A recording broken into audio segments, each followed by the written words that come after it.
കാവശ്ശേരി പൂരം നിങ്ങൾ കണ്ടിട്ടുണ്ടോ? കാവശ്ശേരി പൂരത്തിനെ പറ്റി നിങ്ങൾ കേട്ടിട്ടുണ്ടോ? എന്നാൽ ഇതാ കേട്ടോളൂ. ഇതാണ് കാവശ്ശേരി പൂരം നടക്കുന്ന പരക്കാട്ടുകാവ്. ഏറ്റവും വലിയ പകൽ വെടിക്കെട്ട്, പകൽ പൂരത്തിൻ്റെ വെടിക്കെട്ട് നടക്കുന്ന അമ്പലമാണ് ഈ പരക്കാട്ടുകാവ്. അതിമനോഹരമായിട്ടുള്ള ഒരു ഗോപുരമാണ് മുന്നിൽ നമ്മൾ കണ്ടത്. ഉള്ളിലും മനോഹരമായി വൃത്തിയായി ചെയ്തിട്ടുണ്ട് എല്ലാ കാര്യങ്ങളും. ഓടൊക്കെ പാകി ടൈൽസ് ഇട്ട്, മുമ്പ് ടൈൽസ് ഒന്നും ഇട്ടുണ്ടായിരുന്നില്ല കേട്ടോ. ഇപ്പോൾ റീസെൻ്റ് ആയിട്ടാണ് ടൈൽസൊക്കെ ഇട്ടത്. മുമ്പ് നല്ല രീതിയിൽ തന്നെയായിരുന്നു. അധികം തിരക്കൊന്നുമില്ലാതെ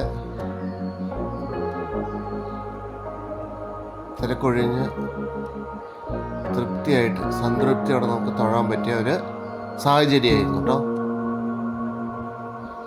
കുറച്ച് പേരെ ഉണ്ടായിരുന്നുള്ളൂ. പരീക്ഷ ടൈമൊക്കെ ആയതുകൊണ്ട് അധികം ആൾക്കാരൊന്നും കാണാനില്ല. ഇപ്പോൾ നമ്മൾ കാണുന്ന കൂട്ടുപരിയാണ് കേട്ടോ. വിശേഷപ്പെട്ട ദിവസങ്ങളിൽ അന്നദാനമുണ്ട്, അങ്ങനെ എല്ലാ കാര്യങ്ങളും ഉണ്ട്. പൂരം ഏപ്രിൽ 10-നാണ് കേട്ടോ. 4 ദേശം ചേർന്നതാണെന്നാണ് പറയുന്നത്.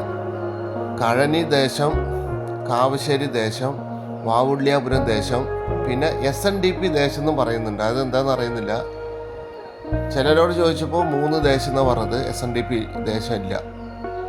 ചിലരോട് ചോദിച്ചപ്പോൾ 4 ദേശങ്ങൾ. ഭഗവതി ക്ഷേത്രമാണ് കേട്ടത്. പിന്നെ പൂരം നടക്കുന്നത് തൊട്ടടുത്ത് ഉള്ള നെൽപ്പാടങ്ങളിലാണ് കേട്ടോ. പൂരം അതിൻ്റെ വെടിക്കെട്ടൊക്കെ നടക്കുന്നത്. അതായത് കൊയ്ത്ത് കഴിഞ്ഞ് പാടങ്ങളൊക്കെ ഒഴിഞ്ഞു കിടക്കുകയാണ്. മാത്രമല്ല വേനൽക്കാലം ആയതുകൊണ്ട് വെള്ളങ്ങളൊക്കെ വറ്റിയിട്ടുണ്ടാവും.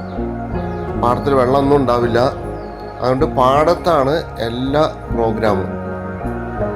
ഇപ്പം തന്നെ പന്തൽ വർക്ക് കാര്യങ്ങളൊക്കെ തുടങ്ങിയിട്ടുണ്ട്. അമ്പലത്തിൻ്റെ ഉള്ളിൽ തന്നെ സ്റ്റേജൊക്കെ അതിൻ്റെ അധികൃതർ റെഡിയാക്കി എടുക്കുന്നുണ്ട്. വളരെ സമാധാനപരമായിട്ട് പീസ്ഫുള്ളായിട്ടുള്ള ഒരു അന്തരീക്ഷം കേട്ടോ നമുക്ക് ഈ ക്ഷേത്രത്തിൽ പോയാൽ കിട്ടുന്നത്. പിന്നെ തുലാഭാരം തൂക്കാനുള്ള ആ തുലാസ് എല്ലാം ഉണ്ട്. ഭക്തർ നേർന്നിട്ട് ഓരോന്ന് അവരുടെ അഭിലാഷങ്ങൾ പൂർത്തീകരിക്കാൻ വേണ്ടി ഓരോ നേർച്ച നേർന്നിട്ട് അത് പൂർത്തീകരിക്കാൻ വേണ്ടി ഇവിടെ എത്താറുണ്ട്. അമ്പലത്തിൻ്റെ ഗോപുരം അതിമനോഹരമായിട്ട് ചെയ്തിട്ടുണ്ട് കേട്ടോ. നല്ലൊരു ആകർഷണത ഉള്ള ഒരു ഗോപുരമാണിത്. നല്ല രീതിയിൽ ഭംഗിയായിട്ട് ചെയ്തിട്ടുണ്ട് അവർ.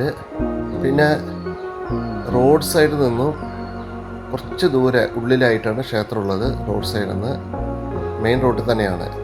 റോഡിൻ്റെ 2 ഭാഗത്തും ക്ഷേത്രത്തിൻ്റെ ഉള്ളിലേക്ക് വരുന്ന 2 ഭാഗത്തും നിറയെ മരങ്ങളാണ് കേട്ടോ. ശരിക്കൊരു പച്ചപ്പ്, ആ ഒരു എന്താ പറയുക, നാച്ചുറൽ ബ്യൂട്ടി നമുക്ക് ഫീൽ ചെയ്യും. എന്തായാലും ഇന്നത്തെ യാത്ര നന്നായിട്ട് ആസ്വദിക്കാൻ പറ്റി. ഒന്നാമത് ഡിവൈൻ ട്രിപ്പായിരുന്നു.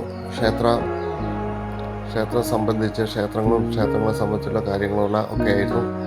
എല്ലാവർക്കും നമസ്കാരം. വീണ്ടും ഒരു വീഡിയോയിൽ കാണാം.